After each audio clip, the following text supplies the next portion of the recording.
folks who thought he was a liar the day before he pled guilty, and then they think he's the most important witness in the world the day after he pleads guilty. I can just tell you a jury's not going to believe someone like Michael Cohen. So if your case hinges upon the credibility of Michael Cohen, good luck.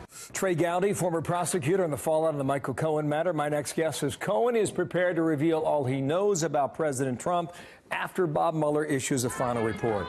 Lanny Davis, advisor to Michael Cohen, with me in studio. And nice to see you, sir, and good morning to you. What do you think about Trey Gowdy's comment there about making a terrible witness? Yeah, he's a former prosecutor, and I'm sure he knows that lots of witnesses that he turned to testify on behalf of the government had previously lied. Rick Gates was described as a liar by Mr. Manafort's defense, and every prosecutor knows that the jury has to focus on somebody who may have lied and now determine whether he's telling the truth. But I'd wonder what Trey Gowdy would have said about John Dean, who admitted to obstruction of justice, lying, hush money. I don't think he was asked that question, but you know, if Cohen's a proven liar, the case that Gowdy's making is, even if he were to go before a jury, who would believe him after the admissions of yesterday? So as a former prosecutor, when he's not being partisan and being a politician, which is what he always does, he would say, we have to have corroboration when we flip a witness who's previously lied, because we know the defense is going to use that attack. And what Mr. Mueller has done is every single thing so far. He's had corroboration, documents, emails, backup, other witnesses. On the issue of campaign finance violation, which was hush money before the election, Mr. Mueller, rather the Southern District, now yesterday presented several witnesses within the organization as well as a publication that corroborate Mr. Cohen's version. And you call it hush money, and there's different people have a different reading of the law on that. Here's what the president said about this just about 90 minutes ago, okay? He said, I never directed Michael Cohen to break the law. He was a lawyer and is supposed to know the law. It is called advice of counsel, and a lawyer has great liability if a mistake is made. That is why they get paid. Despite that, many campaign finance lawyers have strongly, and on it goes. And there were 3 more tweets that went with that. I don't have much time to get in that. I think I have some specific questions. Can I do a quick answer on it? You may. Go ahead, because I got a number here that I want to get through in the next 3 minutes. Mr. Trump, like a lot of people, can blame his lawyer, but on Air Force One, he looked at the media, of which you're a member, and he said, no, I know nothing about the Stormy Daniels payment. The next day, Rudy Giuliani contradicted him. So the credibility of that voice is a subject. Come back to Cohen here, and I appreciate the comment on that. Let's see where that goes. That was not under oath. It was a comment. You can call him a liar, but... I'm just saying that was not in a court of law. I use the word credibility of the source of that. Did Cohen know at the time that he was making a payment that it was against the law? He said to the prosecutors, yes, I knew it was about the election. That's what we talked about.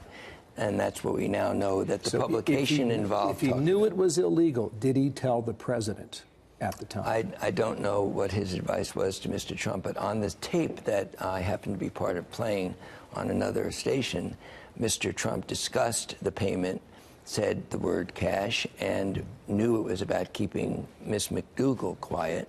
So the tape itself shows consciousness by Mr. Trump, but the purpose of the payment was to keep her quiet. Wall Street Journal, he declined to answer questions, meaning Cohen, about other areas of investigative interest to federal prosecutors. If Michael Cohen has more information, the assumption on behalf of many is that he's trying to protect that information, keeping it, that he knows more about the president than he's telling.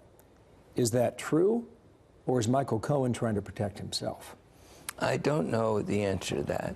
I do know that Mr. Mueller and Mr. Cohen spent, and his team, Mr. Mueller's team, 70 hours at 7 different sessions, and it was all about President Trump and collusion and the core issues, as Mr. Mueller said in his sentencing memo, the core issues of the investigation.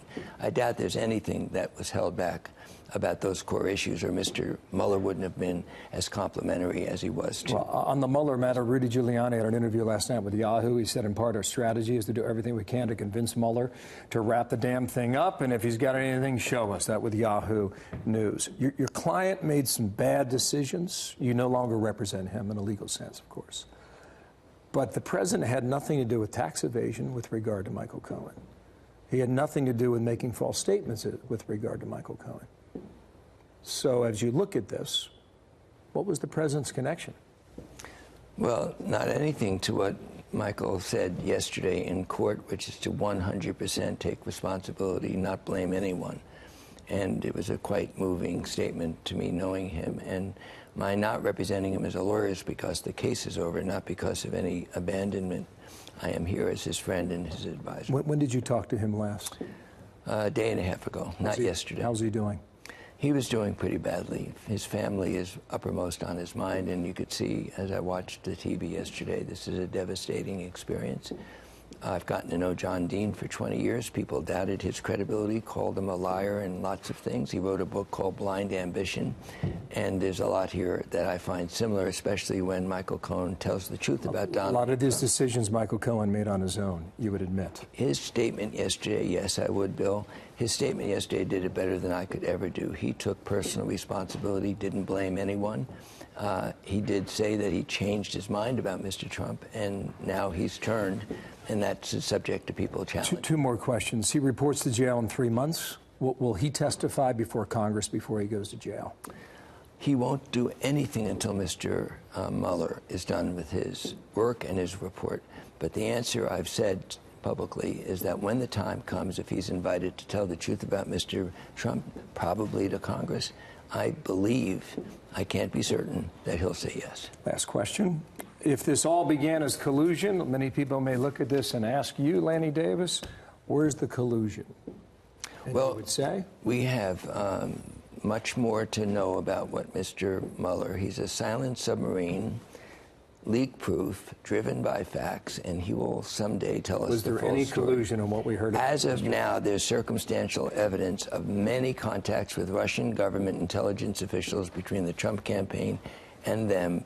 We do not yet have the final case on cooperation with a quid pro quo of meddling to help Trump get elected, which we know the intelligence community tells us, versus favors done for Mr. Putin, although we do know about a proposal for a penthouse in Moscow. We shall see on where that goes. We shall see. Where that stands. Lanny, thank you for coming in today. Thank you, Bill. Lanny Davis, thank you.